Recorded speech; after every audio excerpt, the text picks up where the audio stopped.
অখণ্ড মণ্ডলেশ্বর শ্রী শ্রী স্বামী স্বরূপানন্দ পরমহংসদেবের উপদেশবাণী অখণ্ড সংহিতা অষ্টম খণ্ড থেকে পাঠ করছি।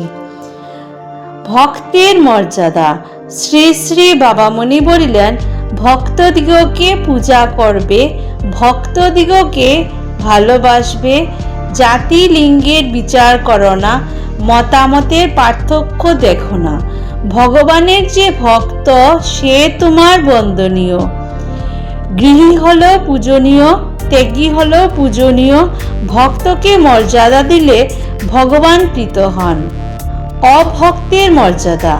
শ্রী শ্রী বাবামণি বলিলেন, বিচিত্র সংসার, কতজন কতভাবে এসে বাস করেন কেউ জানে না। কত ভক্ত অভক্তের সাজ নিয়ে থাকেন, কত বিশ্বাসী অবিশ্বাসী ছদ্মবেশ পরেন, কত প্রেমিক অপ্রেমিকের অভিনয় করেন।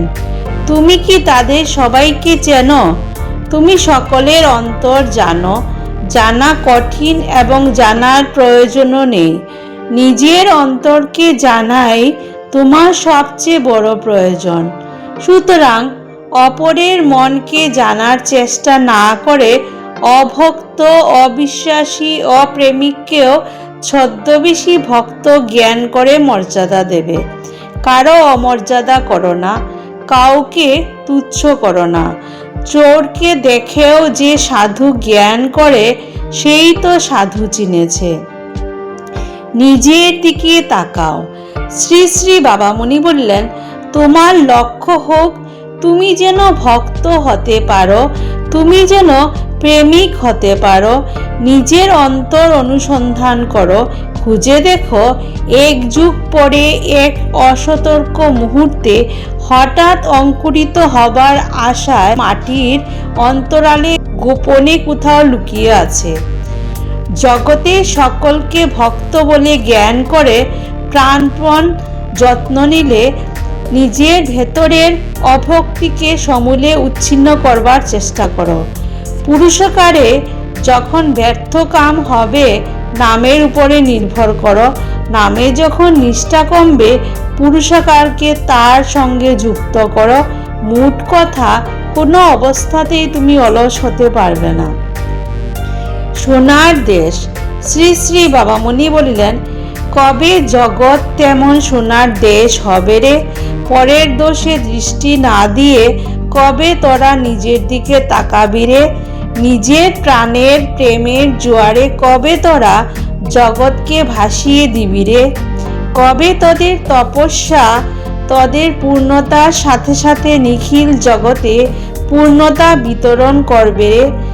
আমি তৃষিত নয়নে তাকিয়ে আছি, আমি পিপাসিত প্রাণে প্রতীক্ষা করছি। এ যেন সবরীয় প্রতীক্ষা রে, আসিবে শ্রীরাম আসিবে। সোনার দিন। শ্রী শ্রী বাবামণি বলিলেন, সেই দিন হবে সোনার দিন। যত জীব আছে সেই দিন সবে প্রেমের গাথাই গাইবে।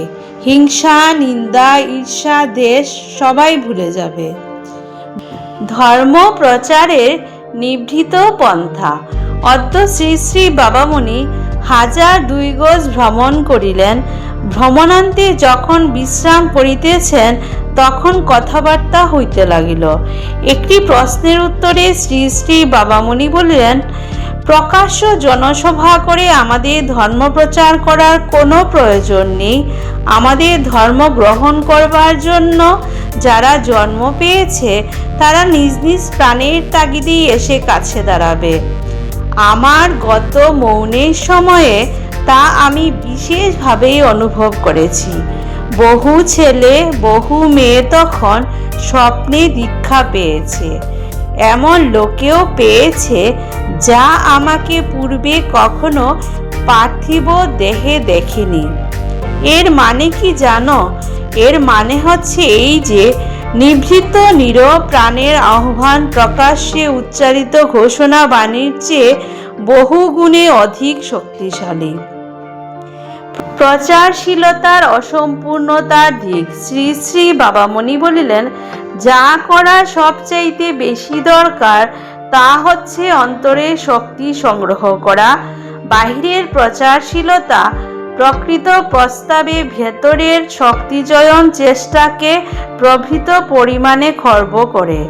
প্রচারশীলতা সহধর্মী সংখ্যা বৃদ্ধিকারক হতে পারে, কিন্তু তাদের নৈতিক মেরুদণ্ড শক্ত করতে সমর্থ নাও হতে পারে, কারণ মেরুদণ্ড শক্ত করার উপায় হচ্ছে সত্য, তপ ও ত্যাগ।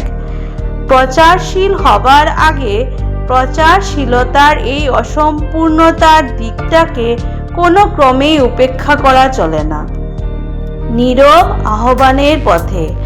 শ্রোতাদের মধ্যে একজন প্রচার কার্যে সুফলে আংশিক বিশ্বাসী। তিনি জিজ্ঞাসা করিলেন, কোনো প্রয়োজনে কি সভাস্থলে দাঁড়িয়ে নিজের মনোভাব প্রচার করবেন না? শ্রী শ্রী বাবামণি বলিলেন, কোনো প্রয়োজনই করব না, এমন কথা বলি না। গত 1 বছরের মধ্যেই বোধ হয় 8-10টা বক্তৃতা দিয়েছি, কিন্তু তাতে আমি আমার ধর্মমত বলিনি, আমার ধর্মপথের দিকে কাউকে আকৃষ্ট করিনি। ধর্ম নিজের শক্তিকে অব্যাহত গতিতে মানুষের ভেতরে পথ করে নেবেন।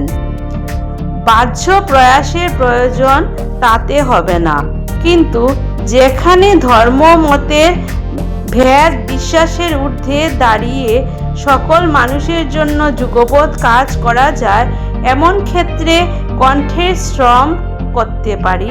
কিন্তু আমার প্রাণের কথা জানো, আমার প্রাণ বক্তৃতায় তৃপ্তি পায় না। চিত্ত আমার একদিকে টানে, বক্তৃতায় আমি অরুচি বোধ করি। বক্তৃতা দান আমার কাছে আলুনি আলুনি লাগে। হয়তো ঘটনার পট পরিবর্তনে অদূর ভবিষ্যতে আমাকে অবিশ্রান্ত বক্তৃতাতেই দিনের পর দিন কাটাতে হতে পারে। প্রাণ যেদিকে অবিরাম টানছে, ঠিক তার বিপরীত কর্ম জীবনের দিকেই হয়তো আমাকে ছুটে দেখতে হতে পারে, কিন্তু তবু আমি জানি আমার কাজ বাক্যের পথে নয়, আমার কাজ অন্তরে নীরব আহ্বানের পথে। ওম শান্তি, ওম শান্তি, ওম শান্তি। হরি ওম।